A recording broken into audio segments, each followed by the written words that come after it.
I've always been in a struggle with religion and God. I think I'm this close, if I'm not already there, to being a black atheist. I haven't completely crossed over, but I'm like Anakin Skywalker. I'm so close to the dark side that I'm starting to feel like my faith in religion and humanity and what this all is supposed to mean is a bunch of bull.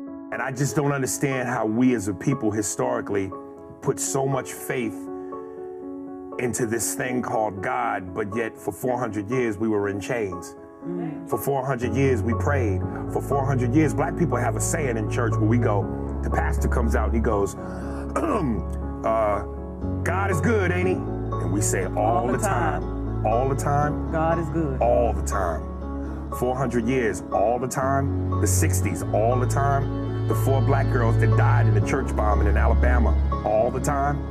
The 9 black people shot by Dylan Roof in church, praising God. You would think if the one place you are safe, a safety zone, is in his house, and if God and the angels can't protect you in his house all the time, give me some of the time, Okay. but not all the time.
Right now, I am on location at Emanuel AME Church, which is an historic place of worship where on June 17, 2015, 9 people were gunned down by white supremacist Dylan Roof, who claimed that his goal was to instigate a race war with his act of terror.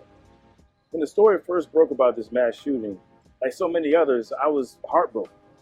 But, a couple years have passed since then, and in this culture where we move so quickly from one headline to the next, it's so easy to lose sight of truly profound events like these. With that said, just being here on these church grounds at Emanuel AME Church and just kind of taking it all in, I just find myself grappling with this tragedy of what happened here in a more direct way. Now, just like Aries Spears, I felt both sad and angry about what happened. And I think it's because we're both tapping into the same fundamental truth of the human experience that all of us have real objective value. There is a dignity that we have such that the Charleston mass shooting and the abuses and the other examples Spears mentions in the clip ought not to have happened to fellow human beings. Now, I can make sense of that objective human value given the biblical worldview. According to Genesis chapter 1, verses 26 and 27, God, the essence of what it means to be good, foundation of moral value, looked to himself to be the blueprint for mankind as he created us in his image and likeness. Upon completing his creative work, God declared that everything, including us, was good. And in doing so, God conferred value on all mankind. Thus, human value is an objective fact of reality that is grounded in the nature and the will of God. I've got quite a bit of material on my website and in other videos where I spend more time laying out how the biblical worldview provides a solid framework for objective morality, including the concept of human value. But defending that perspective is not the focus of this video. I get the sense that Aries Spears is sincere about his doubts, and I think he says some things that weigh heavily on a lot of people's hearts and minds. So I want to give some real attention to think through what happens if we look to atheism in light of the kinds of concerns he puts on the table. So the question is, what if Aries' suspicions about there not being a God is correct? If we take God out of the picture, what objective basis remains for human value? Now, one of the common ways we gain self-understanding is to consider where we come from. For atheists who see reality in strictly naturalistic terms, we are essentially matter, physical stuff that happens to be arranged in a particular kind of a way. So what can the story of matter tell us about our moral worth? Well, if the standard cosmological model or something like it is correct, then the universe began with the so-called Big Bang about 14 billion years ago. And once upon a time, the universe, as in matter, energy, time, and space, somehow popped into existence from nothing, for nothing, and by nothing. And then somewhere along the line, the fundamental forces of nature get in the mix and bring about the creation of atoms, molecules, elements, stars, planets, and later on, way down the road, us. So basically, by traveling back to the beginning, we see that in a godless universe, nothing is the mother of everything. Now, it should go without saying that nothingness cannot have intentions. There were no plans laid for us or value assigned to us as the universe came into being. Therefore, if atheism is true, gazing into the rearview mirror of our universe's history in search of value is an empty pursuit. If we can't look to the origin of the natural world to find an objective foundation for human value, is there anything about the natural world itself that can account for it? I would argue the answer is no for a number of reasons. First of all, while scientists can conduct experiments and make observations about how much something weighs, how dense it is, how it interacts with other forms of matter, and so on, moral worth isn't a test-tubable kind of thing, is it? I mean, just think about it. It wouldn't make sense for us to put you, me, a dog, and a bottle of water in a lab and then ask a team of scientists to give us a readout on the amount of moral worth we each contain. I mean, how would they go about doing such a thing? What instruments would they need to use to ascertain how many units of value is floating around amongst the arrangement of atoms that I call my body? Like, what equation could a physicist draw up to describe how my moral worth interacts with the matter that I'm made of?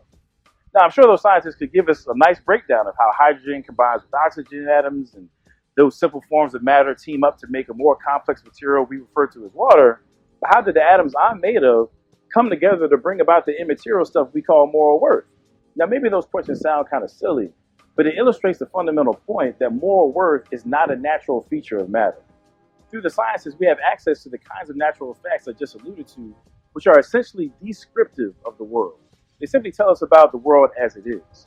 However, moral facts, like the notion that human beings have objective value, are fundamentally different from natural facts in that they are prescriptive. They impose upon us notions about how things ought to be. For example, human worth has to do with how we ought to value and treat one another. As atheist philosopher J.L. Mackie argued, given that objective moral values would be qualities or relations of a very strange sort, utterly different from anything in the universe, on an atheistic worldview, one would be rational to take this as evidence that such values probably don't exist. Now, at this point, I can almost hear some of my atheist friends just screaming at me through the camera. Adam, of course we're more than just matter. Through natural selection and random mutation, we emerge from eons of evolution as rational creatures that value others in our herd or species because doing so helps to keep us humans from going extinct. Or maybe moral value exists in some non-material sense. But in the same way that we can know 2 + 2 = 4, we can see value in fellow human beings. However, even a brief overview of human history with all of our schisms, isms, and wars would suggest that nature has not instilled in us a species-wide conception of who we ought to include in our herd. If anything, it seems we have a track record of letting human value take a back seat if and when the survival of our herd is at stake, whoever we take our herd to be. Also, if the universe has always existed without a cause, popped into being from nothing, and by chance the forces of nature along with the laws of physics and chemistry is all tag teamed to create us through this unguided process of evolution, it would be an extraordinary coincidence that these moral values were just floating around as part of some immaterial reality, and we just happen to develop in just the right way to accurately perceive them.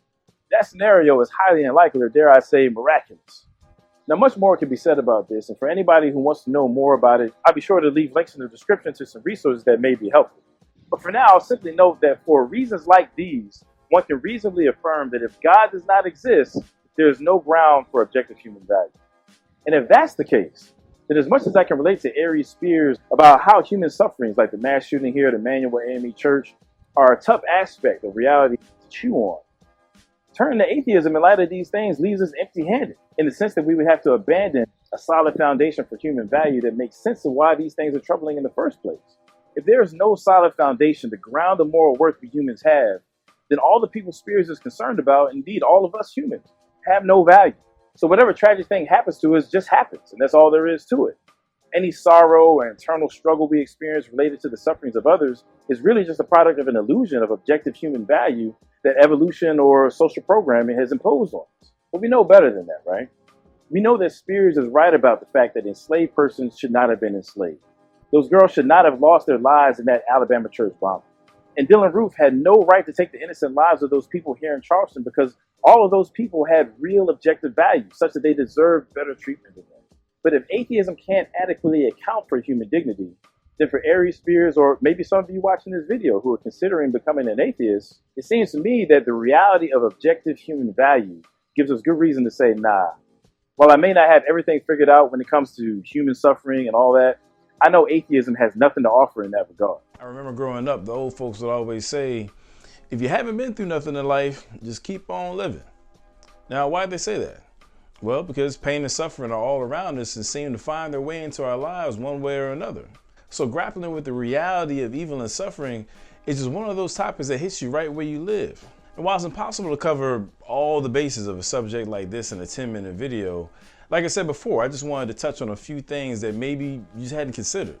Personally, I don't think there's anything wrong with people asking hard questions about religion or spirituality if they're sincerely seeking the truth. But in doing so, I'd say it's important that they not be one-sided with their skepticism. If you've got questions about Christianity or the existence of God in general, okay, here's what it is. I really don't think God is intimidated by our questions. As a matter of fact, I believe there's answers to be found if we just humble ourselves and just face those questions head on.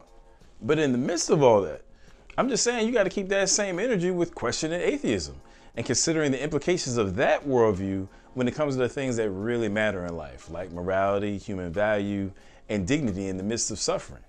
I've got more on that in a second, but first let me just say that engaging life's big questions, that's what we do here at Tru-ID Apologetics. So if that's what you're about, then by all means, man, subscribe to this YouTube channel and hit that little bell symbol too so you can get notifications when I drop new videos. And also while you're at it, go ahead and hit that like button and share this video with somebody you think it might help. Now, in the same interview that I played a clip from earlier, Aries Spears had quite a bit more to say about the connection between bad things happening to people and why he questions the existence of God. Let's just say, okay, God is black. And people, slaves were praying and, oh, my Lord, Lord, Lord, Lord. Freedom gonna come one day. Well, freedom is inevitable. We weren't gonna stay slaves forever. So you mean to tell me 400 years later, finally being free, now we wanna go, he might not come when you call, but he's always on time. If 400 years is on time, that's tardiness. See, it's comments like those that give us an opportunity to explore this subject a little bit further. So go ahead and click on the link that's on the screen or in the description so we can dig into that in the follow-up video. But for right now, with that being said, y'all know what it is, man. Love God, love people, and take care of the things that God blesses you with. Peace.